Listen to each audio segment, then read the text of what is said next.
All right, it's 4:15. We'll get this meeting of Park and Rec Commission started. First thing on the agenda is approval of the previous minutes. I'll make a motion to accept the minutes I'll for second them. July 7th.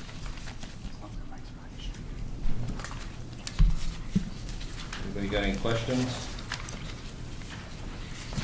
All in favor? Aye. Aye. Anybody opposed? All right, go to number 2, approval of claims. There must be 2 parts on it. Yeah, there's a bunch. This is because we didn't have the July meeting. We have June and July's. So I guess we'll start with the June one, the smaller of the 2. Page 1, anybody got a question? The gazebo railings, do they need to be replaced? Shouldn't have needed to be replaced, but a couple of fine vandals Okay. ran through it, so we had to replace them because they were broke beyond repair. Okay. We caught them though, Yeah. thanks to the cameras. Good.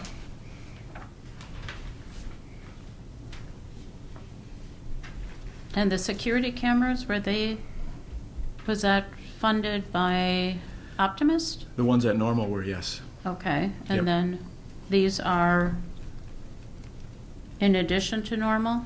No, this was at Normal. Normal, okay. Yep. And the other The, two. the new garbage policy that we established is in place, correct? Is Yes. that working okay? So far, so good. We have had a few issues with people filling the garbage before they get there, but everyone's been pretty good about it. So I don't know how many rentals or reservations we've had so far. We've only had probably a handful of people that have mentioned that, so it's been going pretty good. Our crew's been emptying them as they go through to check parks and clean things. So What's the new garbage policy? instead of using dumpsters, last year our dumpster bill was $12,000.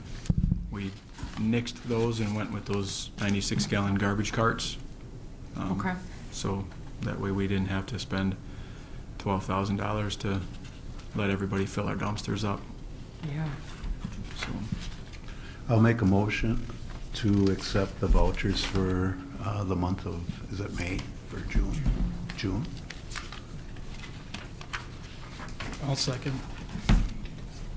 Any other questions? All in favor? Aye.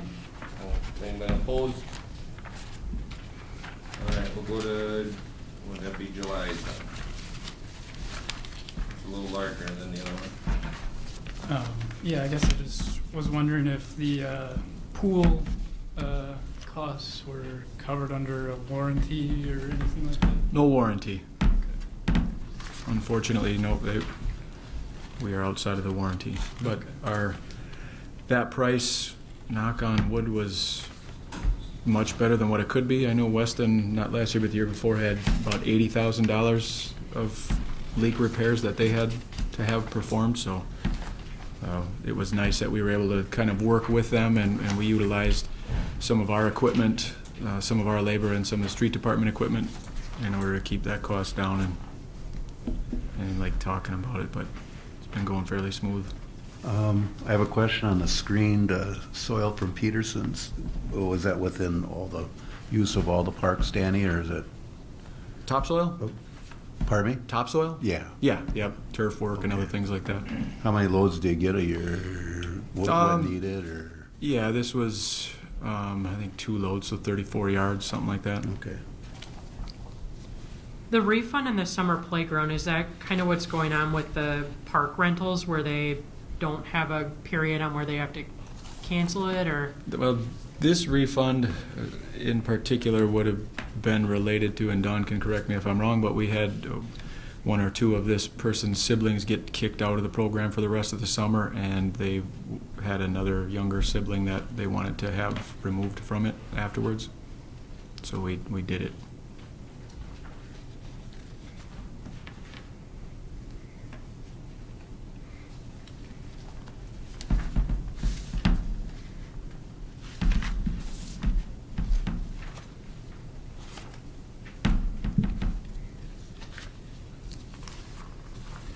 I have no further questions. So look for a motion to pass. I'll make a motion to accept the vouchers for July 2023. I'll second that. Anybody else got any questions? All in favor? Aye. Anyone opposed? Alright. Number 3, public comment. I see there's 2 public comments.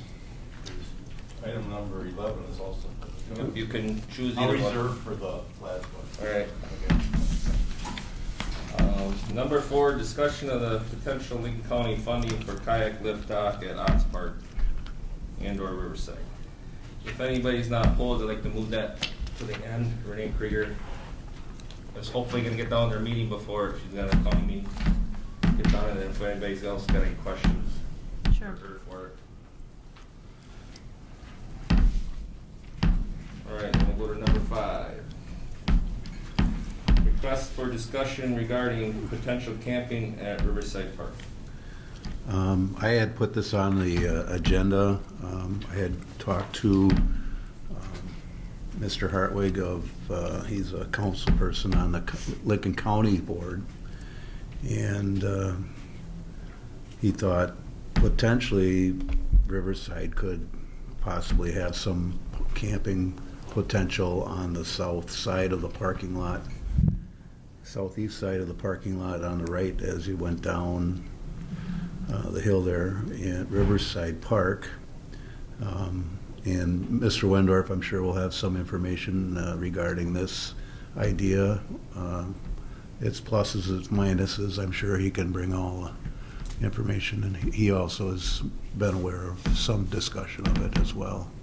But just to talk about it is why I put it on the discussion or the agenda.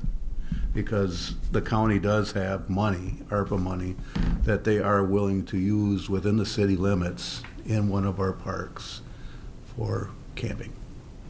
Yeah. Okay. Okay. So as far as camping goes in Riverside Park, obviously Riverside on the surface looks like a good location, and if it wasn't in the floodplain and flooded at least once or twice a year, it's a beautiful setting down there. You have access to the river. Proximity to downtown is good. You just have to cross the Center Ave Bridge. It's a quick kayak across the way to the Riverbend Trail. Again, from a park operations standpoint, knowing that it does flood, basically like clockwork, at least once a year. The only concern I have with Riverside, or not the only, but one of the concerns that I would have is the flooding. This last year, obviously, we had record snow melt, which is a little bit odd, and we had to pick picnic tables out of the woods on the downstream side, logs, other things that were brought downstream through the dam into that park. It would concern me to spend money to build an amenity like this, knowing that we probably would have to perform some repairs and some remedies, especially electrical and water and other things like that, if we run it to that location. Parking, just in general, Riverside is a fairly popular park shelter reservation location, along with the disc golf course. There's a fair amount of traffic that we receive down there on a regular basis, boat launch with fishermen and other things like that. So I think it may get a little congested if we put a number of camping spots there. I think camping in the city in general, I think it's a good idea. I think that Merrill could use something like this. I don't know, I'm not a camping expert, and nor will I pretend to be today, but I think that I don't know if there's a way that there's somebody that could look at to do a property audit or something like that could look at, and it doesn't always have to be in a park necessarily, but the city has other properties throughout our city limits that could, would, and should be considered as well. I know that we had talked about that place off of Jackson Street that I guess supposedly was a landfill or something. I don't know what. How long ago was that? Yeah, I was not aware that it was a land. Until the 70s. It was a legitimate landfill. Yeah. I grew up in that street and the trucks were going by every day. Huh. However, it's only a small part of the land the city owns. Sure. Yeah, that was just one location. Otts Park. Rebecca, the photos that you have, Rebecca took some pictures of a few different locations. And I know that there's some camping sites that are they operational at festival grounds? Dan, I believe that's going to become a reality with not with a minimum amount of money. And the county wants to give assign some other monies. I'm told to the tune of $30,000 for a privacy fence on the south side of the fairgrounds between the fair camping sites and the county property, the county garage. Okay. Other than that, should only be up another 10,000 to get operational. Mm-hmm. Okay. Yeah. So I think there's a lot from. So that's just the operation standpoint. When we look at it departmentally, if we move forward with something like this, we would have to, as a department, figure out how to manage it. So we have to have a booking system or a rental system. I mean, What's that? sorry to interrupt, but Rick Bjorklund, who we have hired as administrator for the festival grounds, has a lot of these details already worked out. And he's got firm proposals that you'd be welcome, this committee would be welcome to look at. Even though the festival grounds is technically part of the Park and Rec, it's still, you should be aware of what's going on. Yeah.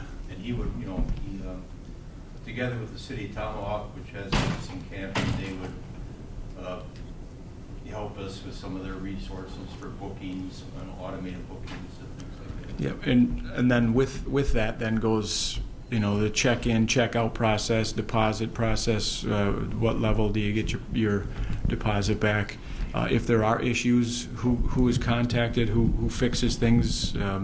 If it's on the weekend, can we absorb that? Somebody has to troubleshoot things. Otherwise, if people find out that the power doesn't work and nobody was available to fix it, we're going to have a pretty short-lived reputation with our campground. Garbage, restrooms, other facilities. Those are things that all come with it, and the increased cost. It's a wonderful notion and a great idea for the county to gift that to us, but there are a lot more things that come into play. So even at Otts Park, we have the restrooms there, but if we have a shelter reservation and we have a full weekend of camping, do we have enough restroom capacity to handle that? Do we have enough garbage capacity to handle that? Can we make it work? Can they coexist? There's a lot of other things. The costs, our utility costs, there will go up. I know that you're going to have a fee that you charge people. What is that fee, and does it break even with us? It's not a secret. The last few years, our budgets have been stagnant. We haven't really had any increases from a capital standpoint. We've probably been shooting 25% on our asks versus what we've been rewarded. So we as a commission, a question that I would have for you is, would this trump some of the things that we've asked for and been told no? Does this push a few things this way or that way? This isn't necessarily capital. It's money gifted from the county, but again, there's perpetual costs that go with it. So, if I may, those issues and many others have been discussed, and Rick Bjorklund has put together a pretty comprehensive proposal, including payback and he studied the occupancy, things like that, and it's surprisingly, we think it actually may turn a profit At the in a festival short period of grounds. time. Yeah. So, but I guess suffice to say that that document would be available to this committee if you just request it from Rick Bjorklund, who is a city employee as festival ground manager, and all the documentation that goes with it. So I suggest that maybe you guys review that. And is that specific to the festival grounds, or this Yes. is camping in general? Festival grounds. However, if you want a campground in another spot, the same model could be used for another location. And also, he said he would be willing to administer another site. I've looked at some of the meeting minutes about the campground, and if I'm correct, some of that is volunteer cleanup and the band boosters volunteering to clean up after, so we'd have to look at it as a volunteer versus potentially an employee as well. So Yeah. it's not necessarily, not to say it's not useful, but it's not going to match up 100% for us, I don't believe. Is there a deadline for the county ARPA funds to be expended? 2026, I think. Not necessarily, but there is concern that different entities are going to be eager to claim the money. Yeah. What I would say or propose, and we do have projects that have not been covered by the city that are beneficial to tourism, such as docks, such as boat ramps, that have not been kept up over years. I would think that would be a priority before the campground. We're talking about boat lift for the kayak. I mean, we can't even get a dock and ramps done. I think that would be a better request right now for us. There might be enough money to request both, too. Well, it wouldn't hurt to I mean, ask. we It could wouldn't hurt try, to yeah, ask. if we decide to It go wouldn't that hurt to way. ask, but I agree with you, certainly though. the county would benefit with those things in place first, Mhm. and seems more logical. And then seriously looking at Mr. Bjorklund, his plan. But he'd have to do some further studying. Like Danny said, he brought up some issues of waste, setting up,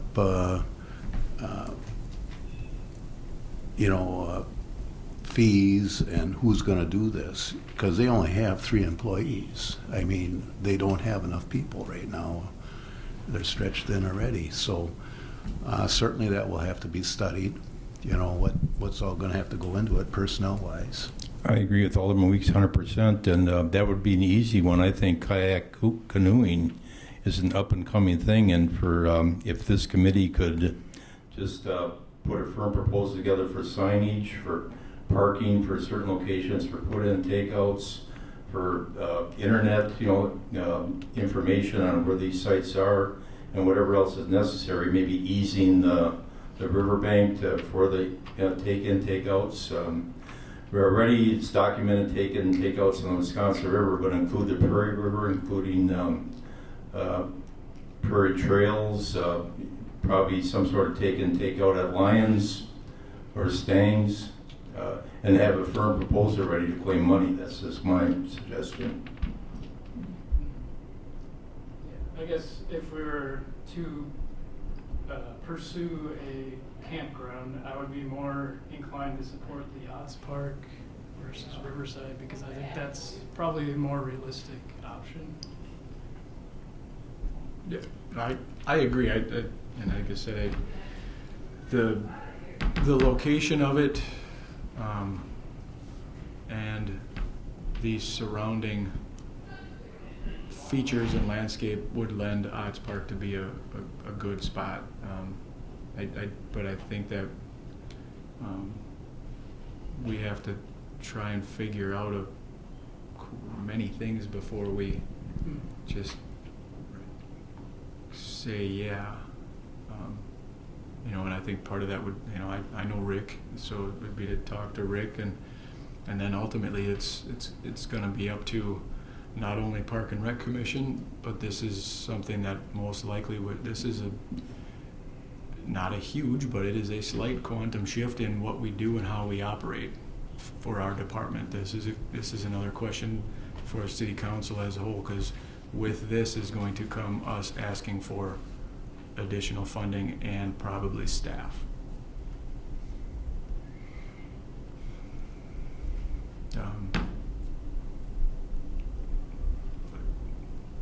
Got quiet in here. I have to say it, but that's we are stretched fairly thin the way that we are right now, and it. What, Rod? Good tomorrow. Oh, thank you. Pickleball. Okay. But yeah, it something like this, we would have to make sure before we go into it that we know exactly what we're getting into, what we can handle, what we can't handle, even if it's something as simple as starting with 5-10 sites that we know we can handle, looking at utilities. Do we have enough? Do we not have enough? What would our utility bills be? Because that would all be an immediate, they're all going to want to use them, even if you're at Odds Park. That combined with park shelter reservations, would that even work out? Are people going to try and reserve the shelters if it's crowded and loud? Everyone camps for a different reason. Some people camp for silent recreation. They want to put some kayaks in or canoes and go fishing and enjoy some peace and quiet. Other people want to pull up the lawn chair, get a campfire. The fire is another thing too. We get the campfire going, pull the 30 rack out of the cooler and let her rip with some tunes. Both of them are fun and good, but can they mix? And what restrictions do you put on them, or don't you? Is PD all right with it? Is fire department okay with it? Can we My have? suggestion would be to try to figure out where we could fit it into our 5-year capital plan potentially. Yeah. I see the one when we play up at Tomahawk, they have the ones along at Sarah Park, and I think they have, is it 16, 18 sites, something like that. And it's fairly primitive, and I don't know how their occupancy is when it's not the tournament, but for the fast pitch tournament that they do, they're full. A lot of the out of town teams enjoy that because it's a good location. You're right on the horn of the boat ramp right there, so it's good. You can walk right across the road and play your ball tournament, walk right back across the road and jump on the boat and relax if you want. And we have, that's for sure, but there are some locations in this city that are good. And I think the idea, again, I always hate to be the downer in the room, but there are a lot of things to think about. I think camping is a home run, I really do. But there are a lot of things that we need to think about and get answers to small and big questions. If I may, Dan? Absolutely. Another thing that's in play is looks like the Schmidt property is going to be in agreement to move over to the Riverbend Trail. You didn't know that? An easement. Okay, it sounds like they made the deal. And part of that, knowing the owner, he is considering a campground, which we got on the Riverbend Trail and kind of secluded. That could be in the offering also. Also, some talk that you're aware of that the property that the city owns to the east of the Semco building on Riverbend Trail, between that and that communication tower, that was proposed. That's kind of meeting with some naysayers that possibly that should be a more premium lot for condos in the future. Long range plans again, but those options have also been discussed. So, but this committee should be aware of the possibility that you're going to have more property to take care of when the Riverbend Trail looks like it's going to be expanding all the way to Big Eddy. Yeah, yep, and so privatization, the private sector can do more than we can. I mean, anybody that's driven down, what is that one when you go south on 51 that big campground that has the pond. Oasis Is that what it is? Yeah. Oasis is the second one, the farther one, so Okay. they're the same owner. Yeah, okay, but something like that. I don't know if there's a way for the city to put an RFP out and do something like that over by the industrial park property that we had over by Church Mutual over there. But I mean, if we're looking to swing for the fences, I mean, we can. That would be great. That's now you're talking. If you want to draw tourism, there you are, and we can do it. And our department does a ton of it just with aquatic center and helping the associations with tournaments and all the different league play things and hockey and our year-round things. We bring a lot of people into the community, but there are certain things, if we put a little campground down, that we can do, and we'll draw some people in. But to attract something like that, we are closer than they are, and these places are packed, and they're farther away from the Northwoods than we are. We're gateway to the Northwoods. We're close to Minocqua, Eagle River, Tomahawk. Do something like that, you're full. I'm just, if we're shooting for the moon, let's shoot for the moon. You talking about the industrial park property? I just threw it out there, but Yeah, the way that's set up for the loan on the TID, it can only be used for industrial. yeah, well, for now, but there's nothing that's impossible. I'm spitballing here to throw ideas out. If we're looking for tourism, that's tourism.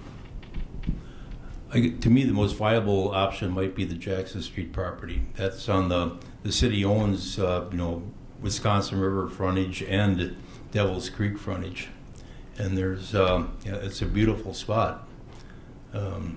Yeah, That'd be the easiest to develop, and the utilities go up to all the way up Jackson Street. So that could be a viable option. yeah. No, I like this site too. I was on there a few times. I know.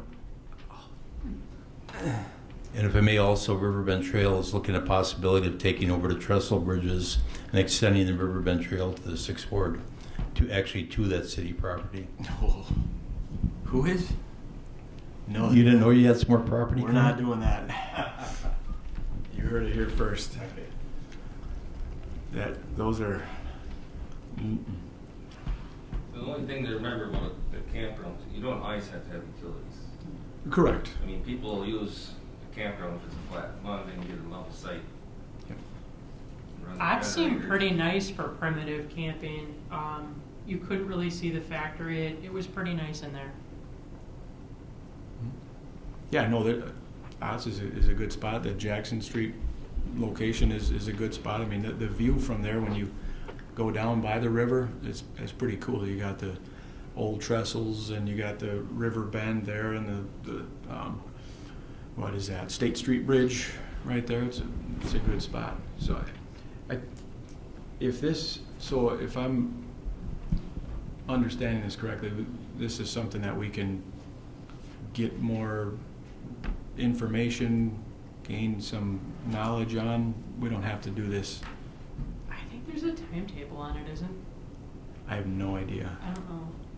I can check. Okay. I'm pretty sure ARPA is 2026. But the other Tomahawk's gonna want some of the money. It's whoever gets it first. Yeah. Tomahawk's on top of this, yeah. Yeah. Well, and I making a decision tonight, I think it's hasty in my opinion. You guys are in charge of, you guys are the bosses. I think your idea is great if we could get something like that. That's like an attraction all in itself. It's not just camping, it's camping with a huge attraction.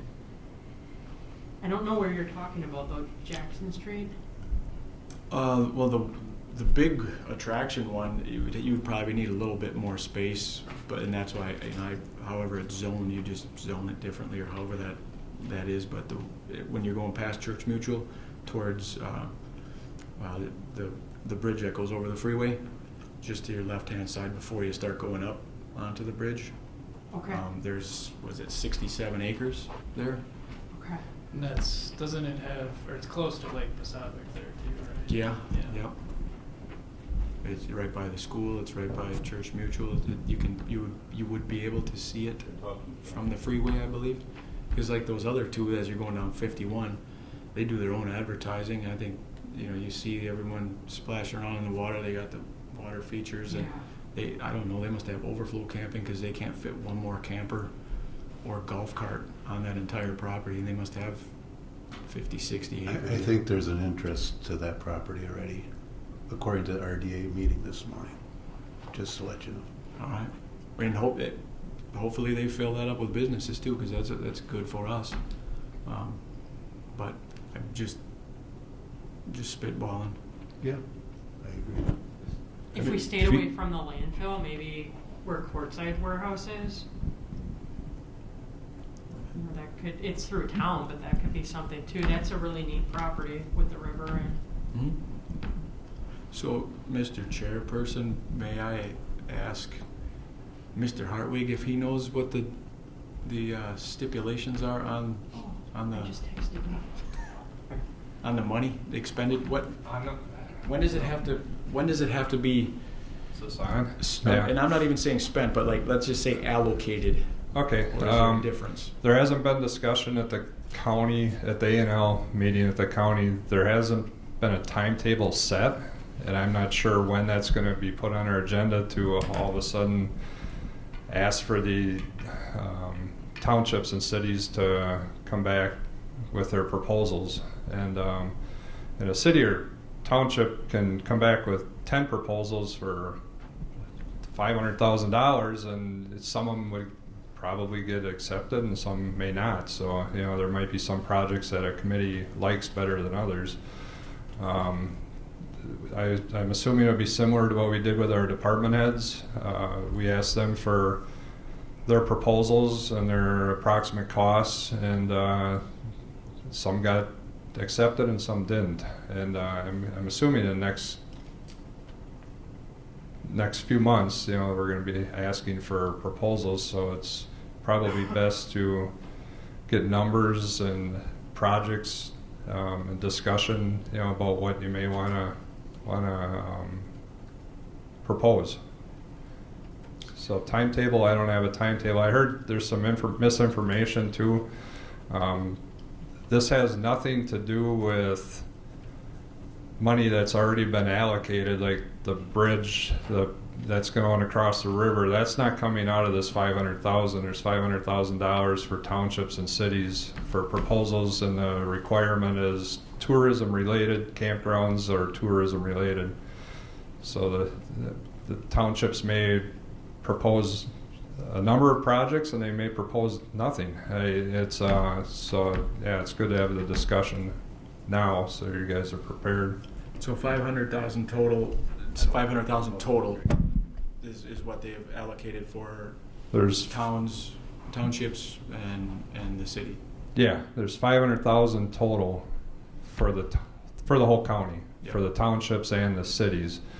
Whether the townships have any proposals, I'm guessing there won't be a lot from them, but there could be. But Okay. I don't know if anybody else had any other questions, but that's all I A little got. more information, Greg. Yeah, the counties already have some proposals for expansion of 2 campgrounds within the county for some pretty good dollars. So again, in the city of Tomahawk for Sarah Park for expanding their camping. I think they may have even abandoned it at one time, but that's going to be re-energized. So there are some pretty firm proposals already out there. That's why we stress that this committee should get some firm projects together, you know, within the next meeting or two. Okay. You know, camping, no matter where you go, that'd take a whole bunch of meetings. You know, like you brought up all the issues involved in it. So I think that'd be a long range project, but you should be prepared for some short range specific projects like the kayak and canoeing, you know, development. I think that's pretty huge. You know, you get someone to do rentals, you know, for tourism. My thoughts. It's Steve. If I could add to that, there is a proposal from a company to put in kayak rentals. I don't know if you guys are aware of that, but that is part of an ARPA request going through the county, through the forestry right now.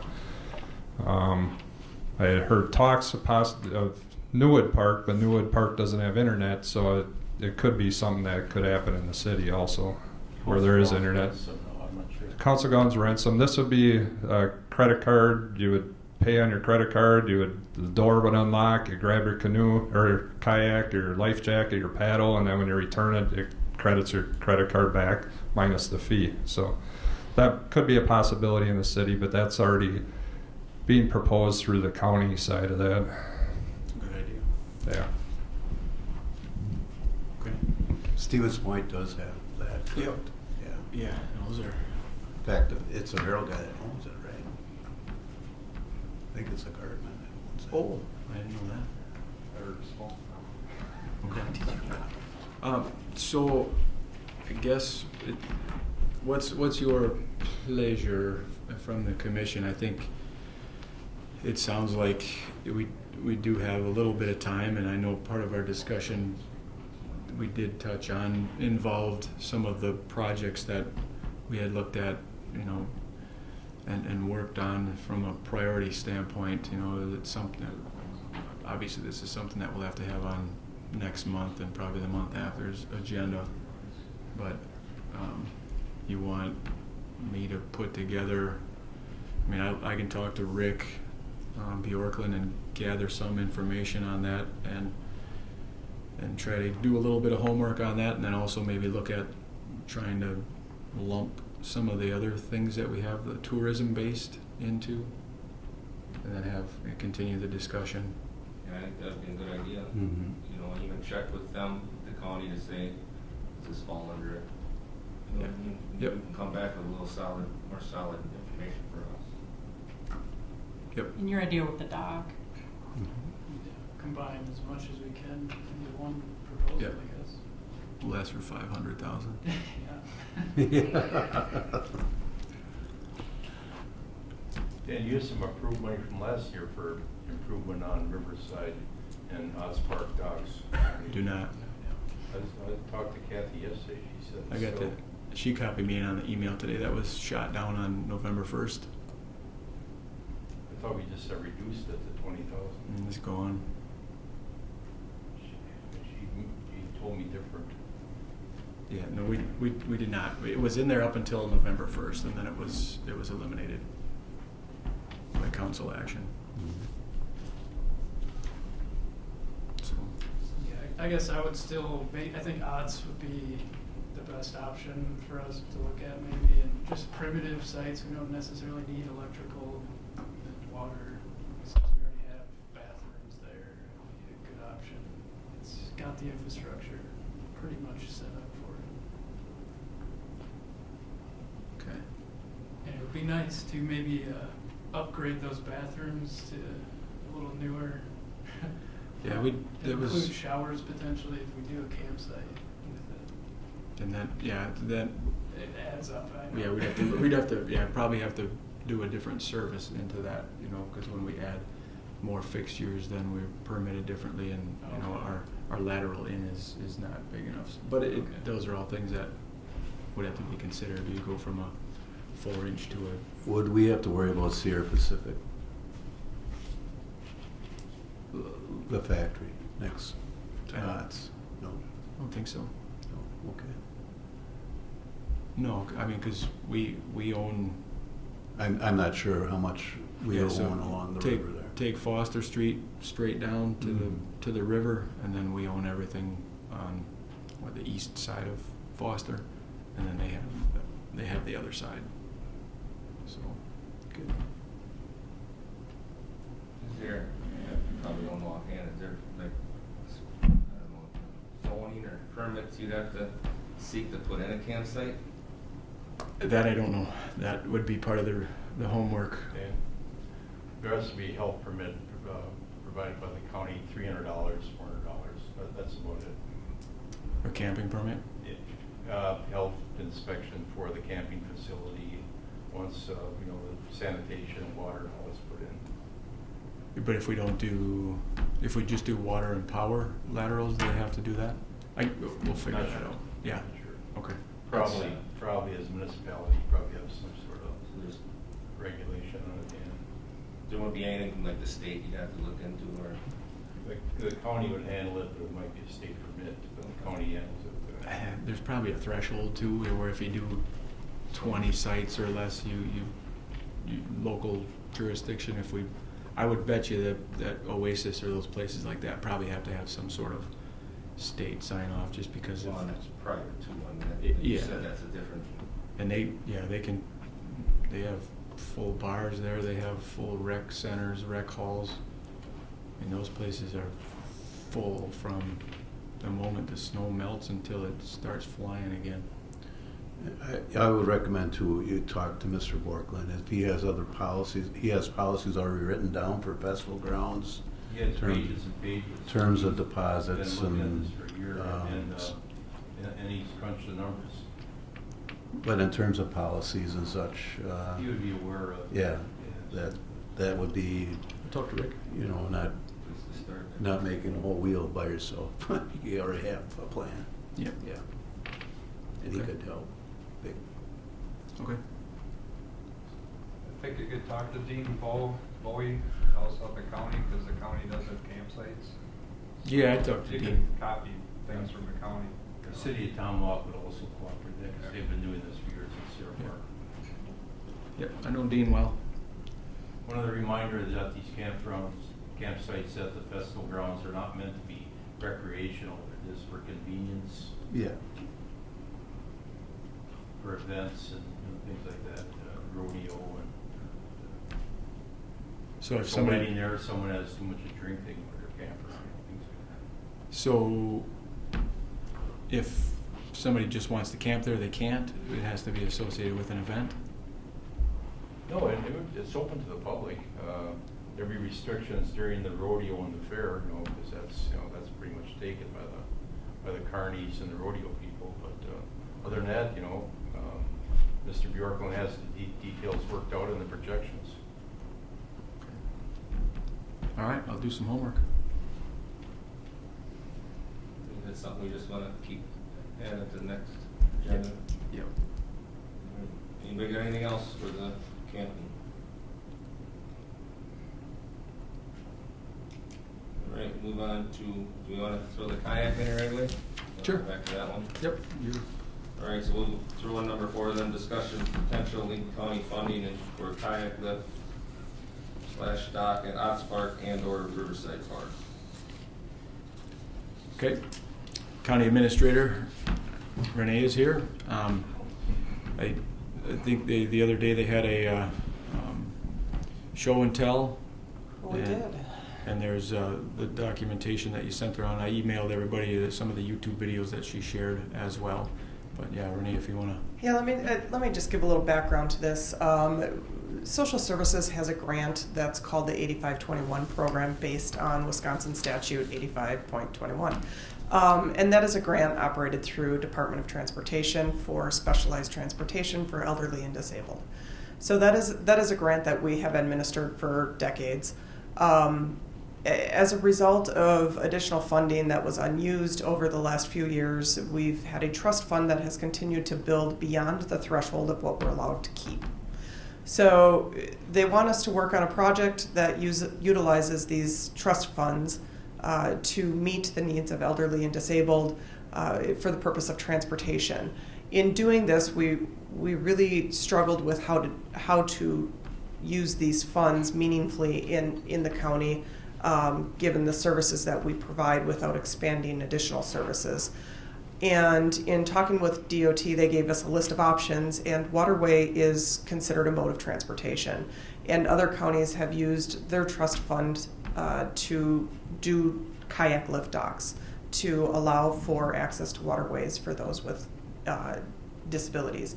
And if any of you guys kayak, I'm a light kayaker, but even after an hour, I have a hard time getting out of a kayak. So it certainly is something that is desirable and that will be used if we move forward with this project. So we started talking to other counties. We started identifying locations throughout the county that would be more conducive and have usage with the kayak lift docks. We did put out the RFP. We're hoping that it comes in and allows us to do 4 sites. So the 4 sites that have been identified include Otts Park, Camp Newwood, Locomone Landing, and Sarah Park. So these are the 4 sites that if we're able to meet all 4 sites with our funding that's available, we'd be looking at putting these docks in. So we did the RFP. We did have 1 person that came and attended. I do have 1 bid already, and I am aware of at least 1, if not 2 more, that we anticipate receiving. When we did the tour and we were having the conversation with the vendor, we very clearly outlined at Otts Park that what would be wanted there is, in the videos you saw a lot where the lift was on the end of the dock, and what we indicated was we would want that dock to be on the south, or the lift piece to be on the south end of the dock, allowing boats to be able to access the north end of the dock. So it would be a standard dock with the lift on the outer edge to allow boats to still come in and out easily enough, and then the lift to be on the opposite side. And so that is what we specifically requested for the Otts location. We will have those bids opened on the 7th, and they will be awarded at the Social Service Committee meeting anticipated on the 14th. Of this month. Correct. Just that would include the entire dock? Okay, not just the kayak. Correct. Would we have to replace the footing at Otts though? Well, we can do that separate, so the launch itself needs to be repaired. But that we can do independent of a dock there, and even if that, because we would have to receive funding for that to do it. But once we do, what I would propose that we do is go with Huff Cut. They have the prefabbed planks that you put in the water, so we would have to do some site prep first, and then the correct material to set it on, and then to fill it out with. But that can be done separate. So are these launches and docks, they have to be pulled out every year? Yes. Okay. Yep. Yeah. In the Otts Park for this application is a much better spot than Riverside. Riverside, the flow there is greater than it is at Otts Park. I mean, it's a lot more like just a flowage than a river type setup. The nice part, and there was a few people when I was there today that put in some kayaks and went around the corner. It looked like they were going to go. I followed them until they looked like they were heading towards the council grounds area, but it's pretty nice. It's decent paddling. Obviously, when you get higher water, there's flow everywhere, but under normal summer-like circumstances, you can paddle pretty nicely. It's a good opportunity. It is, and we thank Lincoln County. Anybody have any other questions or issues or free doc? Something we got a motion on to accept there. It probably wouldn't hurt to, yeah. Yeah, I think so. I don't have my rules interpretation guy here. But I think that's probably better safe than. I'll entertain the motion to accept Second that. the lift kayak docks from Lincoln County at Otts Park. Second. Yeah. Any other questions? All in favor for the dock at Otts Park? I Anybody opposed? Passes. thank you. Yes, thank you. Then we jump to number 6. Begin discussion on 2024 capital improvements and equipment. All right, that time of year again. So we had discussions at department head meeting and with our finance director in trying to, instead of our 10-year capital plan, try and focus into a 5-year, at least right now or for the next year or two, I think. And I'm a fan of that. I think 10 years are useful, but I think sometimes for 10-year capital plans, especially in a municipal setting, smaller municipal setting, it's difficult because sometimes you get caught staring at things that you know are in good condition, but you know will deteriorate. But it's another distraction to what we need to do. So on the sheet that I provided for you, you'll see the items that at least this was discussion with myself and our park maintenance guys on some things that we feel we could really use, whether it's new or replaced or fixed or repaired. I will go through those just for the record. Otts Park dock / boat landing, $25,000. This one we've been asking for 5+ years. Obviously, if the county does receive good bids and they approve them, and we are thankful for their generosity, we could scratch part of this off and go with just the boat launch repair or redo, so that we would take that request down. Dock at Riverside Park, we still need a dock at Riverside Park, so that one is going to, I would like to keep that on there so that we can continue, especially the amount of boats that do launch there. Finish concrete around park shelters. So we started this a few years ago, and we got a number of them done. We still have Riverside, Otts, Normal, and Stang to finish up. Normal is one that we might be able to get some funding from. City Band had done a capital fundraiser a number of years ago, and been talking with Optimus a little bit to do like a sidewalk that would connect each one of the corners of the park, especially from southwest to northeast, and then to the parking lot to connect the sidewalks to the playground, to the bathrooms, to the parking lot area, with some lights through there. So I think we might be able to have that one scratched off without having to request funding through the capital process. But the idea behind this for the new ones here was, we always have gravel or granite around our park shelters, and it's a nuisance that when we go through and mow, we can mow up to it, but there's always rocks in there for park shelter reservations, and it's messy, it's dirty, it's right on the drip line, so that stuff runs out into the grass, it runs into the shelter itself. If we just pour an apron just outside of our normal roof drip line, it's clean, we can go grass right up to it and then just mow it without having to weed whack anything and not have rocks all over the place. Replace decking on Nicholas Bridge. This one, I think we had talked about a little bit last year. We're starting to get to the point, there's 5/4 decking on there. That was not the right application for commercial usage that the trail has seen. The wear and tear on it has been, it's a good problem to have, but that, again, that 5/4 decking is just, it's not the right application for that scenario. So I would like to, and Rod and I were supposed to do that last week, this week.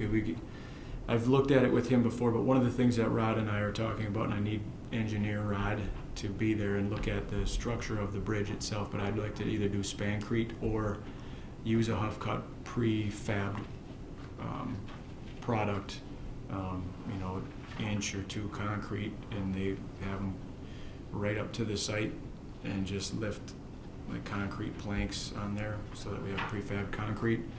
You can have whatever broom finish you want on it so that it's not slippery, but it's good for biking, walking, hiking, and that's something that you put on there and you don't touch for 30 years.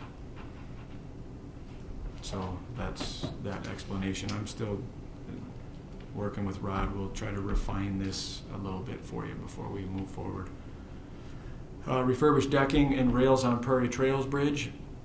Surprisingly, that treated lumber and that is from 2003, 2003 and 4. So we are up on 20 years of the wear and tear on that. So there's a few spots where we will have to replace some of the boards, other stuff, it's due for a good staining and treatment. So we want to make sure that we protect that investment.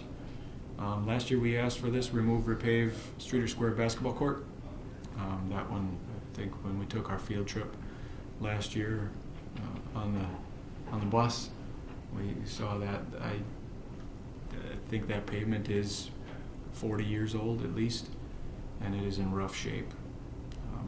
It's one of those things, just like Stang Park, if you take a little pride in it, and we offer a nicer court that is more regulation size, more people use it. We still have a lot of people that use that one the way it is, but it's a good amenity to have. And then replace all park entrance signs. Our entrance signs, I helped put them in when I did my internship back in the 90s. They were great, worked great, but they are starting to now get woodpeckered up, and they are UV damaged, sun checked. Some of them are starting to go fairly quick. I don't know what it is about the last calendar year, but they went from just okay to not all that good. If we were to replace these, when we originally did them, we did them with Andy Gretzky at Custom Merrills, and he had all the custom signs, but we did 4x4 posts that we put recycled plastic over the top to give it kind of that timber look.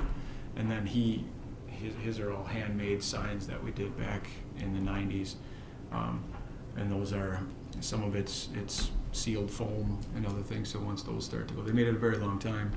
But if we were to replace these, what I would do would be to probably work with Premier or Precision, Jim Vandergeest's place out there. They've done a lot of the signs that are powder coated steel legs, and then a nice graphically designed sign that you just bore a couple of holes, pour a little cement, set them in there, and go. Each one of the signs that we put up in our parks that exist today were about 2 days a piece to put in, 2 full days with, it was hand augering, post hole. So the park entrance signs, is it a necessity? No. Would it look a lot nicer? Yeah. So that would be the 2024 ask. If there's anything anybody else, we don't need to decide this right now. I just always like to bring this up at least a month before we do need to make some decisions. If you look forward then, the following year, want to start getting into some of our additional playgrounds. I know we have a lot of nice parks, and we have a lot of playgrounds in them. Some of them are getting to that age as well, just with the commercial use and abuse. Streeter Square Playground would be what I would forecast for 2025, and it's a nice little playground, but to replace it with something that's a little bit newer and modern would be a good thing, I believe. Our Polaris UTV is an 02. It still runs. We've had some work done on it, but at some point that thing is going to not work for us.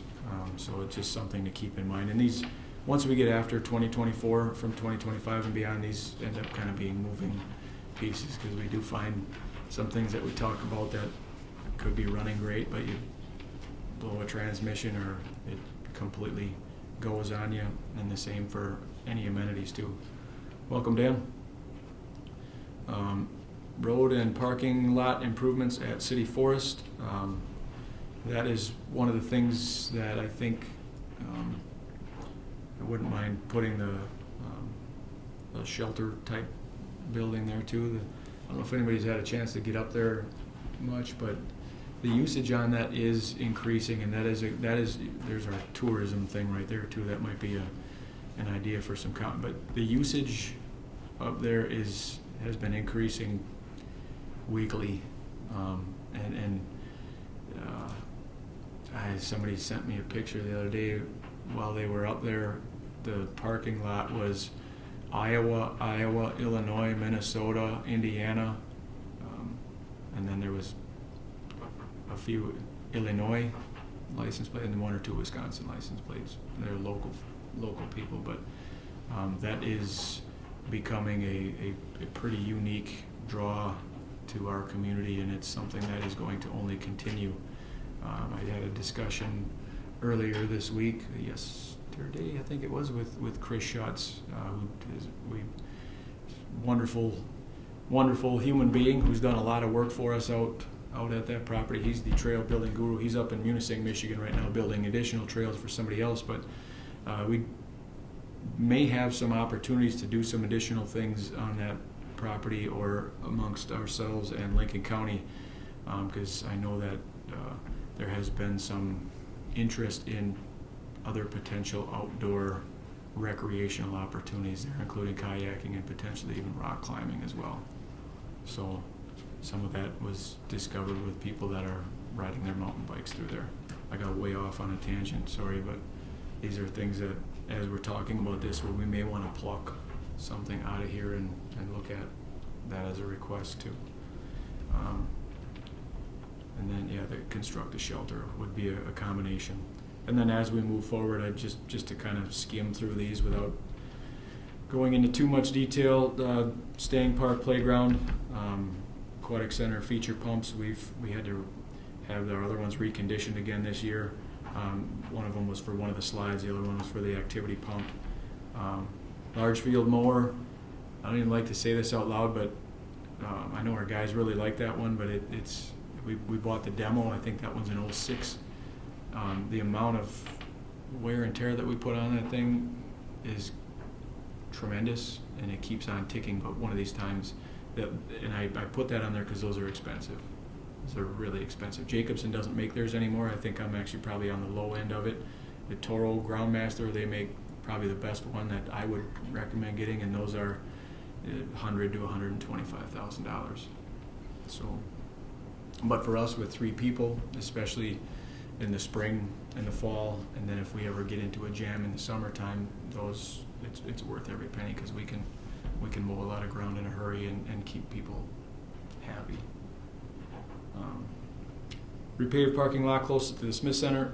This one, Rod's gonna get a better number. I had asked him, he basically like with road construction and stuff too, but we had done some crack sealing and we had done some work, and at the end of last year when we had the street department do a few things for us, Dustin finally told me, he said, let's stop doing this. That was the original parking lot. We added the other parking lots a number of years after that closest one to the Smith Center. It's starting to fail, especially when we get around the corner to the west side of the Smith Center, where there's some areas where the subsurface underneath it is shot or starting to erode or implode upon itself. So that's going to be something that we'll have to do at some point, is just remove that and repave it. And moving forward, compact tractor, we have an old, smaller 45 horse tractor that we use pretty much daily, that I think it's a 05 or an 06, that is starting to show its age. Safety netting at Athletic Park is 15 plus years old, and that gets beat pretty good, and we want to try and keep the neighbors happy. It's starting, we have quite a few holes in it, and some of our our side attachments are starting to pull loose from the netting, so we try to weave it through every single year, and then it pulls loose and it pulls loose. So that is going to be coming soon.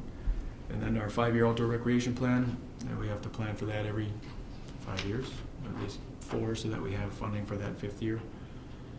Half-ton pickup truck, Odds Park Playground would be another one to add in there. For the 2028, I threw in refurbished Staying Park 2-arch bridge that I think I would like to.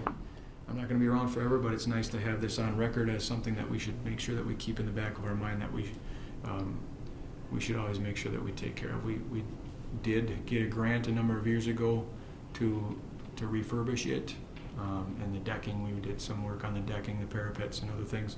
But again, it's something that should always keep on the list. Install lights on marked trails. It'd be neat to have them. We do have a lot of nice trails out there, even if they were bollard style or something. I know that there would be a cost to that, but it would be for pedestrian safety, and it would be just a nice amenity to have for people that want to take a dusk walk or a walk after dark. Is it a necessity? No, but I think it would be a neat addition. Chiller system in the Smith Center. We'll see if we make it to 2028, but I am right now having trouble locally finding people that are interested in even discussing it, so my next discussion is most likely going to be to reach out to an NHL arena and see who they utilize and if they would do something on a smaller scale. So, and that's not a cheap endeavor. And then install lights on Mark Varsity softball field, or start with something like that. That's one that, I don't know if we could, would, or should do that. I always thought it would be neat to have them. I wish we did, but the usage, again, I know that during the fast pitch tournament it would get utilized for sure. After that, I don't know, how much usage. That would depend on where the city leagues are at that point in time, or if adult leagues would circle back around and we would start having more of that, people less golfing and more playing ball again. I don't know, but I just always like to keep that on there too, because it would be something when you look at a tourism draw from a tournament standpoint.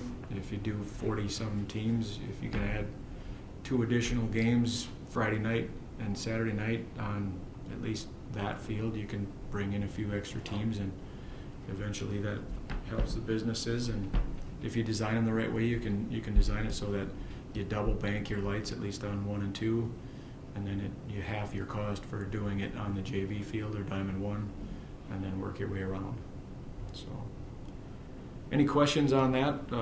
It's just for discussionary purposes. I think unless anybody wants to just roll with this, we would have this on our September agenda to possibly approve. But How bad is that chiller system? I mean, there has been complaints about the ice for quite a while, and they're like, it's harder, I don't know. No, I don't yeah, understand. I know some people, it's like a hard ice or something that it makes, I don't. yeah, well, the funny part about that is we get compliments from near and far on our ice. So there are some, and we don't hear much of the complaints really. I don't know why. Sometimes it's easier to not complain to those who make it. But knock on wood, we just finished summer ice, and the thing ran like a charm. We had great ice, and I think everybody was really happy. This last season was the same. We had good ice buy. It's expensive because we use that old. It only runs off of, it was that R19, the refrigerant, and that stuff is $100-some a gallon. So and we have a couple 100-gallon system, so we've been just putting a little bit in at a time. Over time, you just lose refrigerant. We're not losing it, anywhere in the floor or anything that would hurt our operations. But we have one rebuilt, so there's 4 main pumps in there. Pump 4 we've had rebuilt, a place out of Kentucky that did it for $8,000 instead of replacing the entire thing for $30,000. It's a big, massive, looks like an airplane engine almost in there, and then we have the overflow tanks and then the brine pump, and it's a pretty extensive system. It's obviously, because it's almost 30 years old, it's not very energy efficient. So this would be something that if we would do it, we would be able to get rid of the R19 system. It's a direct inject, so we could find something that is more readily available, more environmental friendly, easier to service and fix, and it would be easier on us and Uncle WPS when he mails us a $7,000 bill in January. Mr. Wendell, I would like to see that we try to get a request from the county, since they do have funds, about a shelter, about a road parking into the forest. And it's not gonna hurt to ask. They're benefiting by redoing the Prairie River Dells potential campsite. slash bridge across into the forest. And it has been used a lot. I saw the video that you showed with the trail biking, the potential of kayaks being used more readily on the Prairie River. I wouldn't see any hurt in trying to ask to help us out on that. And it wouldn't be such a burden on the city if it's a one-time ask.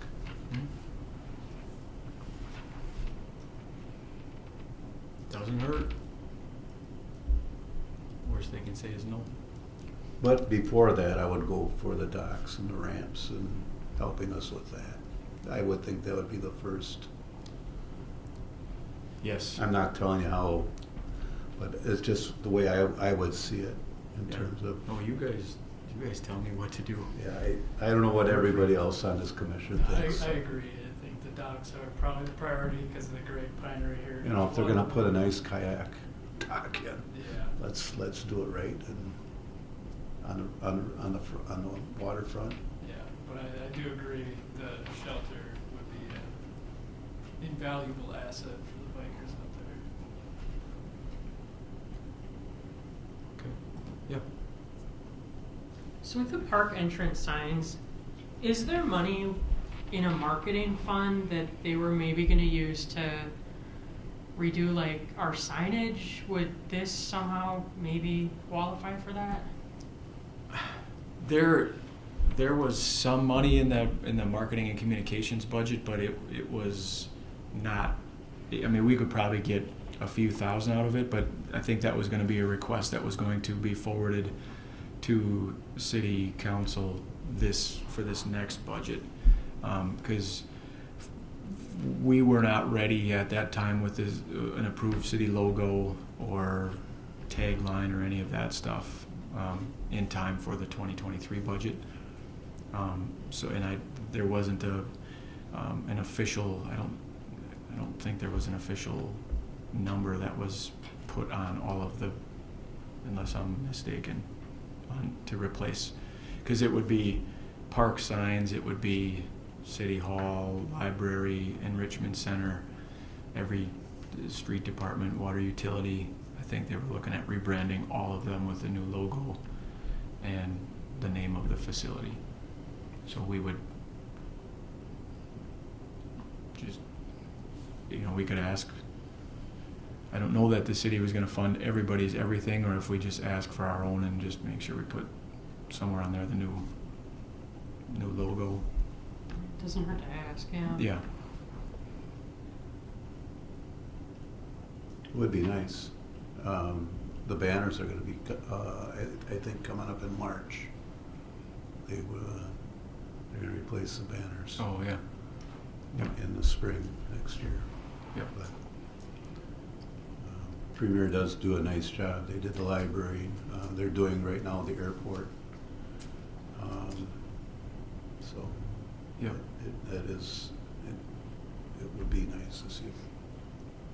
Yeah, and the nice part about them is they do them, they call you, you go pick them up, drill a hole, put them in, pour some concrete, bury it, and you're done. And they look good. I guess in addition to the shelter and the road improvements for city forests, I guess it would be nice, we've talked about it a few times, having a disc golf course out there. And that would just add to the possible recreation opportunities out there. Hmm? Yeah, we put in for that too. We always have people asking about that. And if there's anything else, like I said, we'll, if it's okay, we'll have this back on the September agenda. I just always like to introduce it so that everyone gets a chance to look at it, discuss it. If there's things that are not on this list that you want to see on here, by all means. Have you seen the county plan of what they're going to do out at the Prairie Dells area? As far as like the campground stuff? Yeah, that. I haven't seen. I don't know if they have a ramp down there too. I know it's a very steep bank, or where they would launch a canoe. I don't know where, but Yeah, no, Dean and I went up there and spent a morning trudging through the woods looking for a spot to put the bridge and kind of discussed some of the things that he was looking to do, but we didn't. I wasn't privy to exactly what they're going to do, but. could you come back and next time maybe give us some information what they see happening up there? What the if county we do does? try to work with them Sure. besides the bridge, you know, what other potential things are they looking at? You know, and just to give us an idea of what they're planning or looking at. Mm-hmm. Thank you. Anybody got anything else for capital improvements and equipment? With the docks, like Wassa, they charge for, if we put in a nice dock, would it be beneficial to charge $3 to use it for a launch fee, or? We certainly can try. We have a suggested fee for the dog park, and I think we collect $20 every 5 years or something like that. Pretty much. So we don't have park rangers that go and look at that, like a park sticker or something like that. But yeah, it doesn't hurt to put or suggest a boat launch fee. I wonder how Wassa does it, like who administers theirs to make sure if you don't pay. Wassa has the Wassa Marathon County, I think their parks department has 70-some employees, and they do have I guess if you want to call them park rangers, but they do have people that are assigned slightly towards enforcement. So That makes sense. Yeah. We get 70 employees. You can get some work on that, eh? Yeah. A lot. But no, that's we can certainly do that, because that's just putting a metal box. I've been to plenty of boat launches that have a little slot in there that you can pull an envelope and put it in there. It was just a thought. Yeah, we can certainly do that. There would be some the guides and other things like that. They would do it. It would be your other just recreational users that they might do it 1 or 2 times, but they're not going to do it every time they use it. But if we get $30-40 out of it, it's $30-40 more than what we have. Just have to make sure we keep the bee nests out of it. I stuck my hand in one at the dog park. Oh. Might have to put another camera up too, right? Just saying. We've had that happen as well at the dog park before. Anything else for the capital improvements?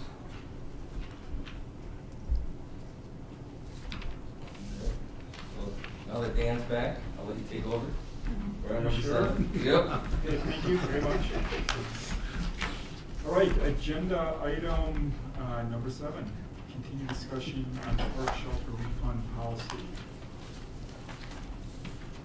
Okay. I kind of retyped the one from last month, and I know when we had our discussion, we were kind of centered around learning new things about the convenience of our online system. And I know Dawn and I were talking about this before we had it on. Was it the June one? About kind of noticing more people that were booking things in advance because of the convenience of just clicking a button and then having I want to cancel as we got closer. So we were kind of stuck with some park locations that were empty.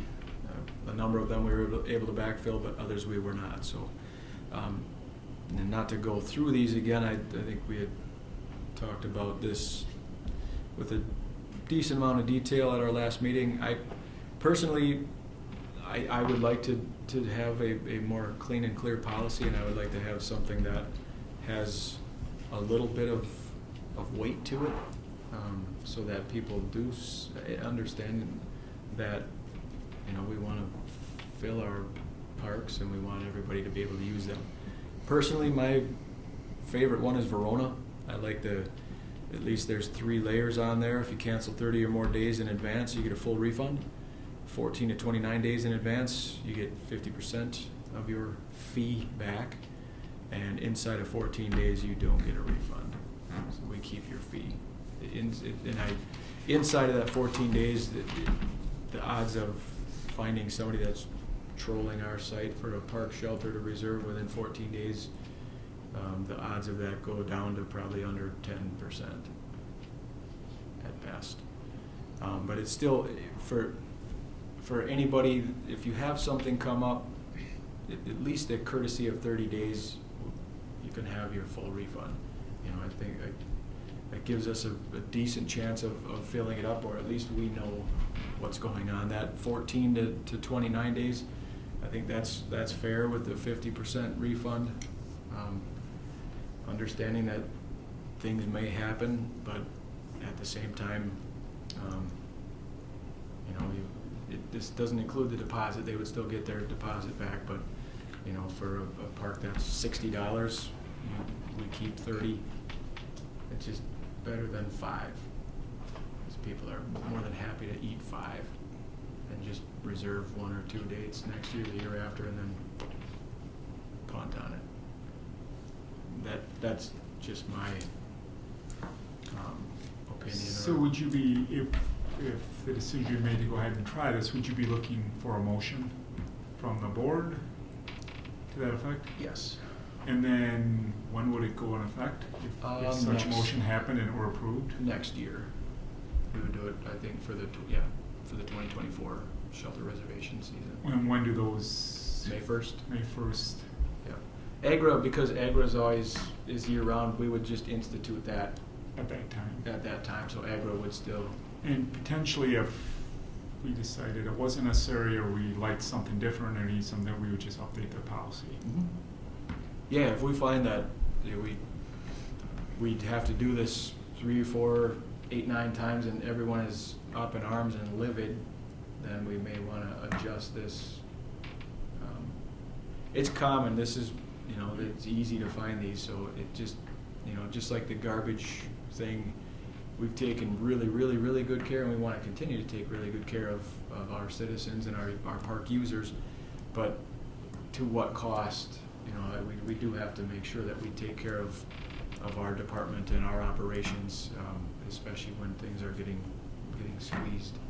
And we could use that offsetting revenue to help not only our department but our taxpayers, because ultimately, if everybody sticks with their commitments or is okay with the policy that we have, it helps us recoup those costs, and it helps that magic offset at the end of the year. We do not want to be a burden on the taxpayers. I'll make a motion that we take the Verona plan, cancel 30 or more days in advance, a full refund. 14 to 29 days in advance equals 50% refund, and inside of 14 days is no refund. I make a motion. I'll second that. We have a motion and a second. Is there any discussion on that motion? Hearing none, all those in favor signify by saying aye. Aye. Opposed? Motion carried.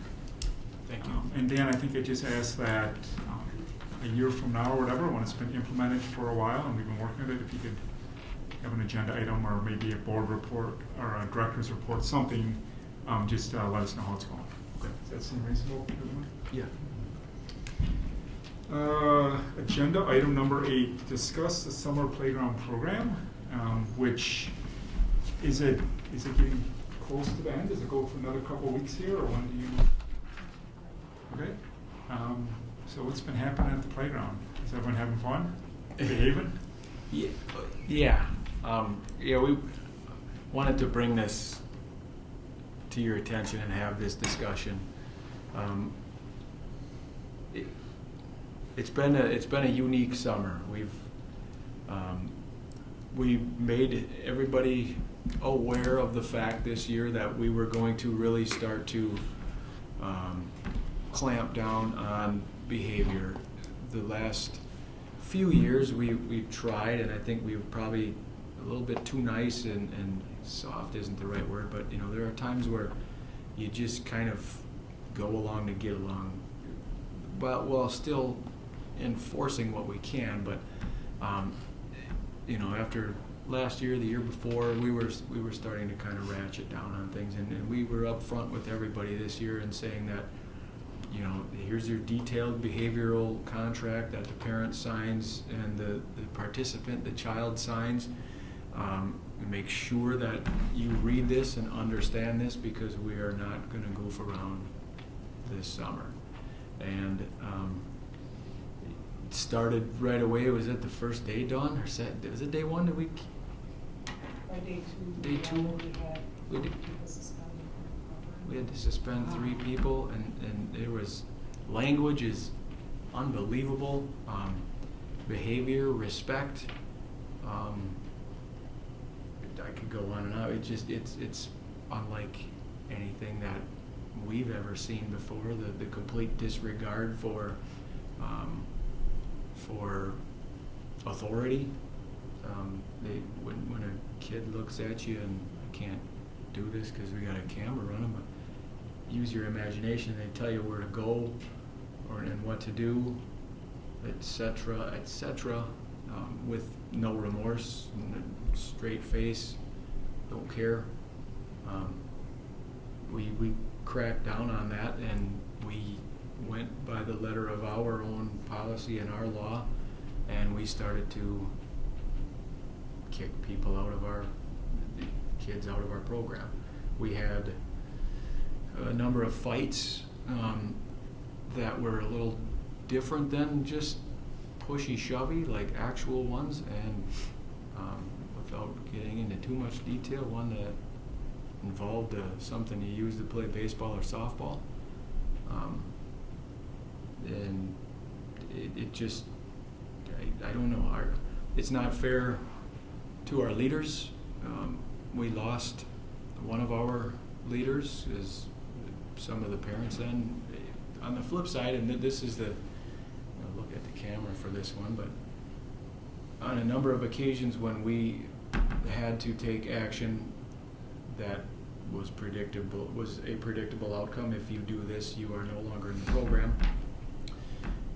There was a number of occasions where a parent or the parents would come in and let me have it, Dawn have it, a leader have it, because their kid wouldn't do something like that, even though everybody that was there saw it, witnessed it, said yep, leaders included.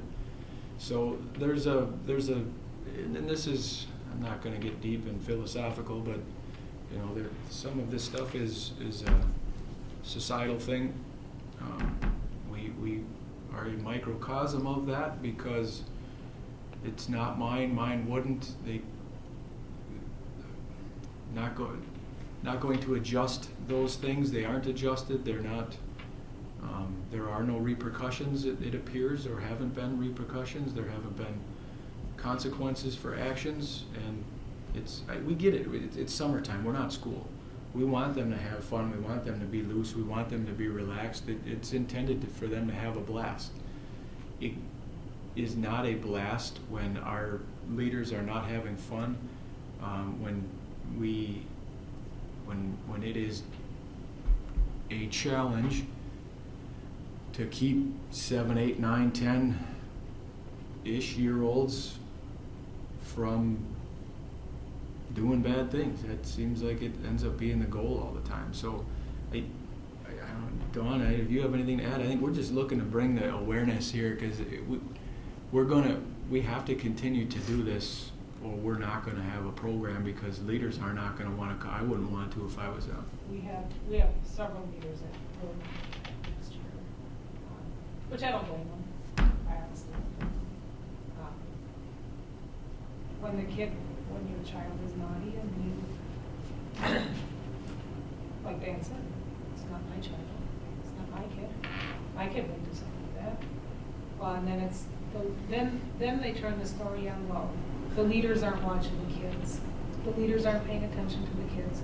The leaders are doing their own thing. So they're just basically turning it on our leaders and making our leaders feel bad, which our leaders aren't doing that. I am literally there every day. And I look at the leaders. I know what they're doing. I talk to the leaders. I know what they're doing. But every time a child gets in trouble, and I just got a message a little while ago, wasn't my kid. Your leaders weren't watching our kids. Our leaders are watching the kids. They are there. They're watching the kids. Stop blaming our leaders for your child's actions. I mean, what do you want us to do? Do you want us to let them get in a fist fight? Do you want us to let them go at it until one of them are seriously hurt? So, I don't know. It's been a rough year. I've been here 20 years. 20 years we have kicked out one child from summer playground. This year we are on number 15. Oh my goodness. So that tells you what we need to do. How many total in the program at the start? We kept it at 60 this year. So out of 60 kids, we have kicked out 15. And we just kicked out another one today. And how many leaders are to these 60 children? Well, we increased our leaders. We started off with 5. We are up to 7. We were at 8, but one of our leaders quit because they just, it's tough. It's tough to deal with. They don't- What do they get paid an hour? 15. 15. Yeah, you don't get paid enough to deal with that. Well, and you're getting parents that are texting them at Right. night and sending them nasty messages, and I get them. But I feel sorry for the kids there. And the leaders or people are saying they're kids. They're not kids. They're college students. They're college students going to school and they're just trying to earn a living. It doesn't mean they should have to put up with your child's bad behaviors. It doesn't mean they should go someplace and a parent should say something to them in a public place outside their work area. That's not what we pay our leaders for. We pay our leaders to spend time with the kids, which I know they personally have. I've seen them on field trips. I've seen them down at the pool. I've seen them in the park settings. I've seen them take the kids for walks. I've seen them interact with the kids. They don't come to work, plop their butts down on a picnic table and not do anything. They are interactive with the kids. We have a great group of leaders. We have a very great group of leaders. And that's why it's so disheartening, because you want your leaders to come back here. Our leaders, most of them probably will not come back here this year. So, Do the leaders have structure every single day? We do this from 8 to 9. We're going to do crafts for the next hour. We're going to play ball together as a group the next hour. They encourage. So they encourage. So I wonder if the kids are getting bored, because why would they? We're not there as a 24/7 entertainment center. A child has to learn how to play on their own. So, They have to, we have crafts. We do crafts. We do games. We do, if the kids want to play kickball, we're out there playing kickball with them. If they want to play a card game, we're playing cards with them. But we're not 8 to 9, we're doing this, 9 to 10, we're doing this, 11 to 12, we're doing this. We're not the school, we're not structured like that, but we are doing things with the kids all day long. Yeah, I'm just wondering if some themed week or. yeah, and we do that, so, but Um, the one thing is to, like, even at any given hour, we'll have, like Dawn said, there'll be somebody that is over by the ball field playing kickball, and some of the other ones, like the arts and crafts, as long as Right. you can do that for an hour, 10 minutes or whatever, we want them to have as many different opportunities to do as many different things as they can when they're ready. They just, for most of them, they're coming off of, early September through Memorial Day with, when the bell rings, I go here, I do this, then I do that, then I do this, then I do that. And you can tell right away, it takes them a little bit of the summer to wear off of just the monotony of that program. They don't want it. We tried a few years ago where we were going to do, we almost had a mutiny at that point, and I don't blame them, because I wouldn't want that either. It's summer, they yeah. should be having. When we start telling them what they're going to do and when they're going to do, then See, we're things running. may have changed, because my girls went to summer playground, and it was such a hit. You could not, there was such a list of people that wanted to be a leader, because it was fun, and it was scheduled, and they had a theme every week, and they were busy every hour. It was structured, so Yeah. maybe things have. We are busy. We are doing. You are doing activities? We are doing activities. Oh, I thought you said it was more of a play No, day. we have. Okay, so they're scheduled. There It's- are They're scheduled scheduled things going on. activities So, they have to all like this engage week, in. Friday, they're going down to Riverside Park. We're Right. doing hot dogs and s'mores. It's, camping day. Or we just did Okay. bingo on Monday. Bingo, which should have been a hit because, they gave away prizes. We don't want to play that. We don't want to play that. We don't want to do that. We're not doing crafts. We don't want to play games. So it's their attitude. You've got it available, they refuse to partake. We want our phones and our iPads. There's a And lot it's that's, not acceptable there. there's a lot that's changed since then, and not, is people's tolerance, their patience, their respect. This is parents, this is kids. Those are things that have changed, and I think all of us in this room right now know exactly kind of what I'm touching on at this point in time. But it is different. There's not as much compassion for one another. Right? It's sad to see, but we hope that we're a little glimmer of hope for some of these kids to try to give them something fun to do. There's some really, really good ones that are left, and we have good leaders. So it's not like a prison riot every day. I don't mean that, trying to figure out the best. It's not garbage is burning and barrels on fire. But it has percolated to the point where we wanted to bring this to your attention and let you know that this has gone beyond the one or two kids that you have every summer that just won't stop. It has gone beyond that level.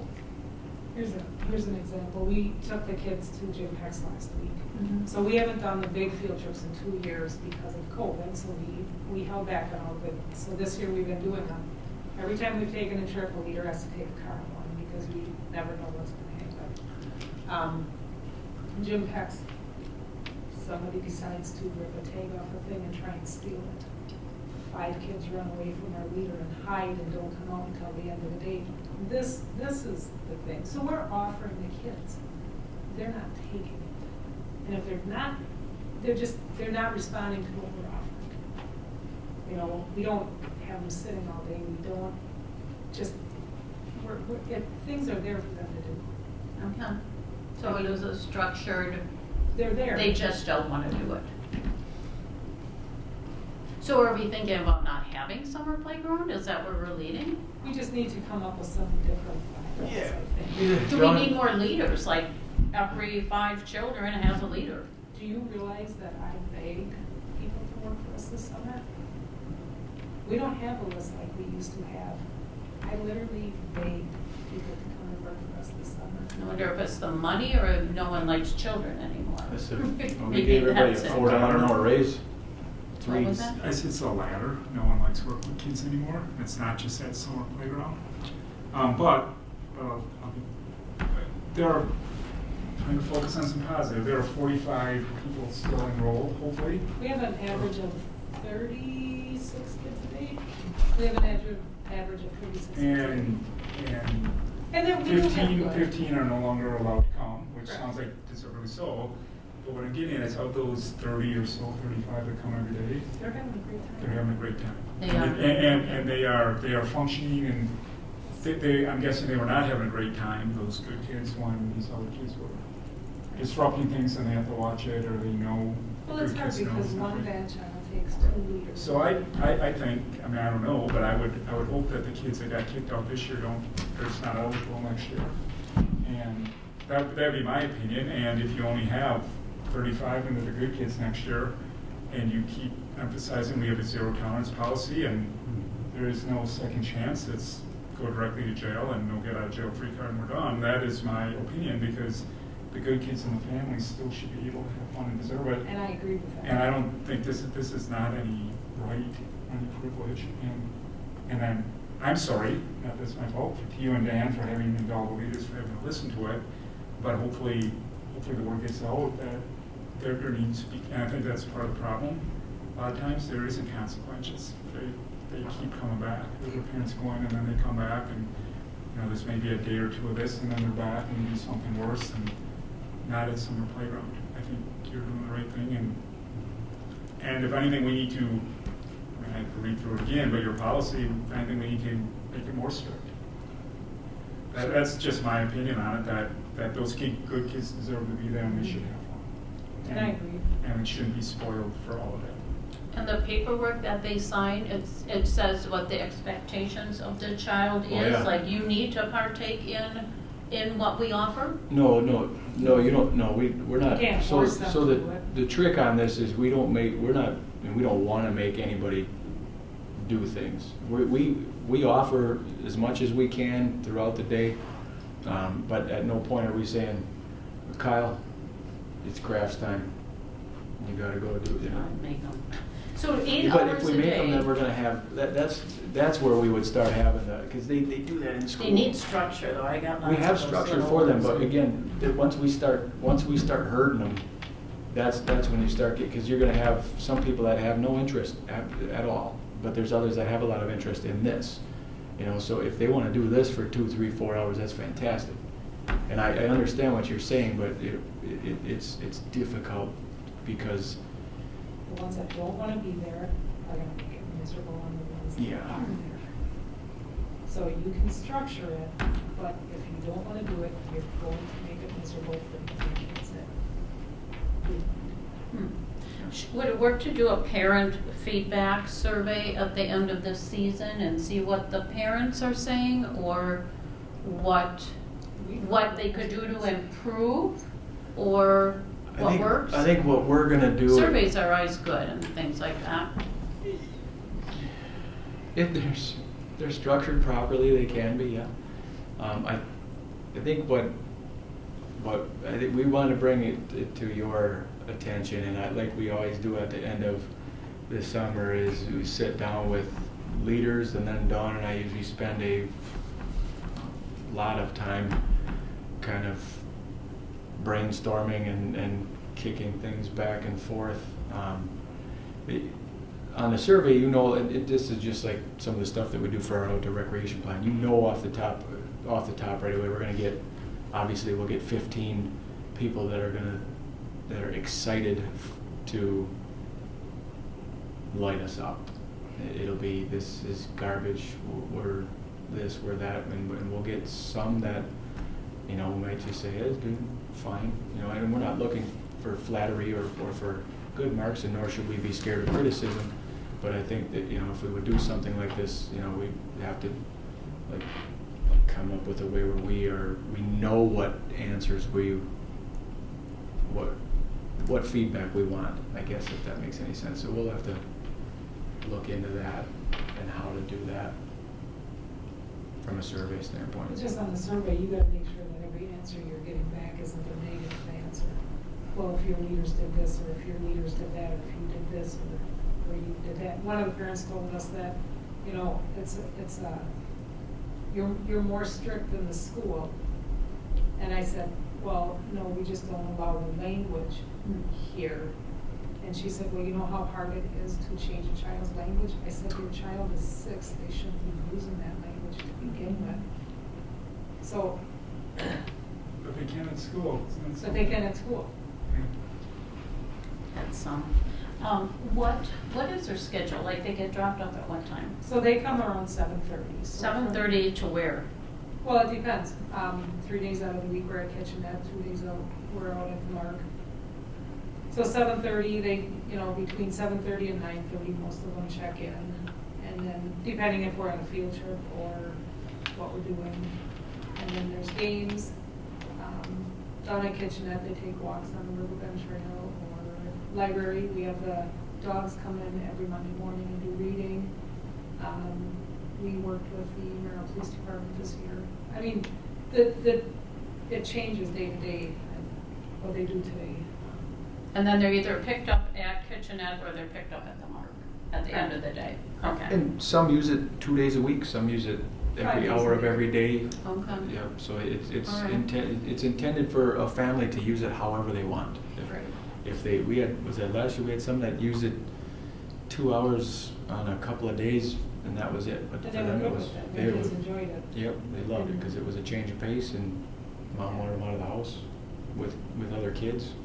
That was fantastic. Did you have a waiting list too, that people We did were? have a waiting list. You did, and now you lost 15 because of behavior, and Right. they could have gotten the spot, had you Well, known. the first couple of weeks after we released the first couple of kids from the program, we did fill the spots. Okay. You know, the one biggest thing that the parents are having a problem with is in the contract, it says if your child is dismissed from the program, there is no refund because of your child's actions. I don't think there should be Well, in those correct, there situations. there Yeah. should- We held firm. And we did Good. hold firm on that, and the only reason that there were some in there is because they had a brother and sister that they pulled out along with the kid that was released from the program. But, you know, the parents are saying, you know, we want the money back, we want this, we want that. I know this was asked, I think right when I joined. Is this a profitable service or? I think that needs to be stressed, that it's a service that can go away. 'Cause I know there was a comment made to me with parents that I know that has kids in there that said, you know, I need Park and Rec more than they need me. Right. And, you know, these are the kids that aren't getting in trouble. I think it's something that needs to be stressed, because, I mean, at one point, it's not gonna pay to keep doing it. Well, like you said, you're not gonna get. Right. I mean, I know some of the people are going to be teachers. And they're like, I don't wanna teach little kids anymore. That's And actually, and teachers have less, you know, like you said, they don't get, the kids don't get in trouble at school, so I mean, it's. Yeah, so sorry to rain on everybody's, Yeah, kind of a but bummer. it would just, we had to do it. Dawn and I have talked about this Hmm. most of the summer already, and It's it was, something we need to know, I think, as an Yeah, it was advisory board. time. I mean, Yeah. we maybe learn bits, but I'm sure people have heard things, you know, that's been going on. I heard the picnic table thing, It's, what you just said. That's just what I've been hearing. well, that's because somebody, as their child got kicked out, decided to post something on Facebook about all that the leaders do is sit on the picnic Sure. tables. Again, if your child gets in trouble, what's the easiest thing to do is to Yeah. blame the leaders, Yeah. and that's not the case. That's not the case. and those are cheap shots. I mean, it's easy for anybody to, and we don't, just, there's no time and place for cheap shot. I sat on a picnic table today for everybody's information. Dan. I did. See, the fence guys were at, by the pickleball, I sat on a picnic table, we talked. So, yeah, but again, those are cheap shots that are out of context. And it's easy, that's the social media world that we have, is you can come up with anything you want, put it on there, and gospel. Don't put your name on it. Put it But, on Facebook. yeah, you remain Always anonymous. anonymous. Yeah. Well, maybe think of that survey and see if you can word it. How long would that take you to process a A lot of survey? kids. Like Well- manpower wise? We'll have to, maybe we'll, not very long. I mean, we do a Survey Monkey type thing. Yeah. You can create it, and then it would only, obviously, it would only be to, and I think we would only send it out to the ones that finished our program in good standing. I already know, it may not, It won't pay out. it might be the right others. or it might be wrong, but for us to ask some of the ones that have already berated us No. and leaders, I don't need to know what they're thinking, because I know it. And I don't mean that disrespectfully. They already told us what they're thinking in great detail. Keep the bar high. Yeah, because we want to know from those that still appreciate it and Right. their kids are having fun. We want to know their thoughts and how can we improve for them. It's a great program. We've done great things with the kids. I mean, it becomes disheartening when you're weekly dealing with this, and the parents don't let it go. They just don't let it go. So that's what's disheartening. I mean, the dogs, the kids love the reading dogs this year. And next year we were asked to do the gardens again, and I mean, so we do a lot of things with the kids in the community. We just, I don't know. So if it's okay, maybe at some point, early midwinter, and we'll keep you informed on the survey and stuff, because we'll have to do some exit interview stuff, and we'll talk, but for sure, you know, at some point before the end of the year, we'll have like a continued discussion on, you know, some changes and other things that we come up with. I guess my suggestion would be maybe the social media, taking the city post and just kind of explaining the situation and, yeah, just spreading the word about we're not going to tolerate that kind of behavior. Yeah. Amen. Thank you. Agenda item number 9, monthly reports.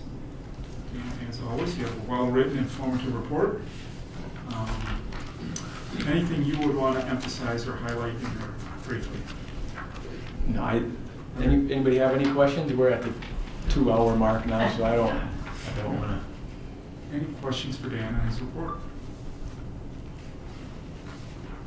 Okay, thank you, Dan. It was, as all, I meant sincerely, well written and informative. So glad that we're in the midst of August, having fun in the sun this summer at Park and Rec. Set a date for the next meeting. I believe it would be the Wednesday after Labor Day. It might be the 6th of September. Does that seem possible? 6th. And I think we had talked about, was it at the September meeting, doing a park tour? You want to do one? That'd be great. I haven't been to all of them. Yeah. We'll jump on the Enrichment Center bus. Yeah, and That's look, okay. maybe we'll start here, and maybe we'll have some maybe brief business, approving minutes and claims, and if there's anything that's imminent we need to discuss, and then we'll maybe I guess we can make requests, but let Don and Dan decide what parks we should. Yeah, and if anybody wants any in particular, let me So know. they can make requests. Yeah, Would the just- city forest be too far to travel? That would be, or That might be another time, huh? That might That be might be a- its own, I think it's really a good its own idea. trip? Okay. That's where I've never been. I would just suggest maybe the potential campground sites so we can tour them Mhm. first. Yeah. That's good. Yeah, so follow up with Dan if you have other ideas. But yeah, I had actually thought about the city forest too, actually when I was driving back today, and just because of the length of time it takes to get out there, that maybe would need to be its own thing. Yeah, probably. But I think would be really valuable to see. So, agenda item number 11, public comment. We see a few members of the public. Try to be real brief. Is that microphone on there? No, usually if you come up to the podium, state your name, address, or if there's a microphone. Steve Sabatke, 2801 Thielsman Street in Merrill. I'm also the 8th District Alderman. I just want to stress that there's a renewed cooperation between the city of Merrill, city of Tomahawk, and the county. This hasn't happened for many years. One thing we need to talk about is, for instance, Tomahawk's is overjoyed about the prospect of Merrill having a campground just for their overflow for fall ride and things like that. So our mayors are talking to each other and we're talking to the county. One thing, we talked about kayaking, now I want to talk about the Prairie River. Now, right now there's going to be improvements at Prairie Dells with a bridge and a kayak there. Between that and the city of Merrill, there are 2 natural spots where I've always put in for canoeing or kayaking. One is at Little Florida.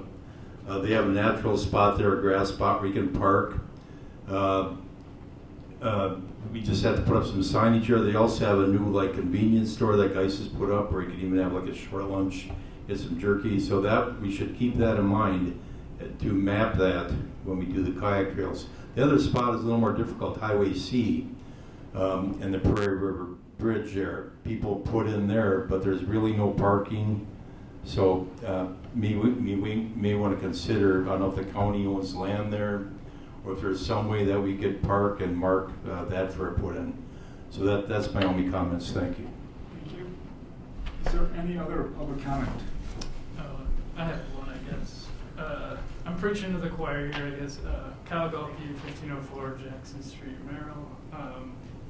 I did some research. The National Park Service website had some visitor spending for Wisconsin it's just an analysis breakdown. 2021 was a record year of $68.7 million for visitor spending in Wisconsin. 2020, by comparison, was $53.2 million, so that's a pretty big jump. And the biggest sectors of that were hotels and restaurants. And hotels was nearly 25% at $16.9 million. Restaurants was 22.5%, $15.4 million. And then I believe I got this statistic from the Visit Wausau website, and it was, there were 1.3 million visitors to Marathon County aged 25 to 34, and on average they spent $408 per trip. So yeah, just kind of reinforcing the tourism talks that we've been having and how important it is for our area. Thank you. So any other public I comment? just got one. I just want to thank, we had our tournament at the Mark, the fast pitch, we had 42 teams. Lots of compliments. I just want to thank Dan and his crew on the way the Mark looked. I mean, some people came, they just said they loved coming here. They got the room to practice, and it's a beautiful place to play ball, so thank you, Dan, and your crew. That's good to hear. It's a lot of people. Well run too. It's always one of the best in the state. Any other public comment? Would entertain a motion to adjourn. I so move. Is there a second? All those in favor signify by saying aye. Aye. Opposed? We are adjourned. Thank you, everyone.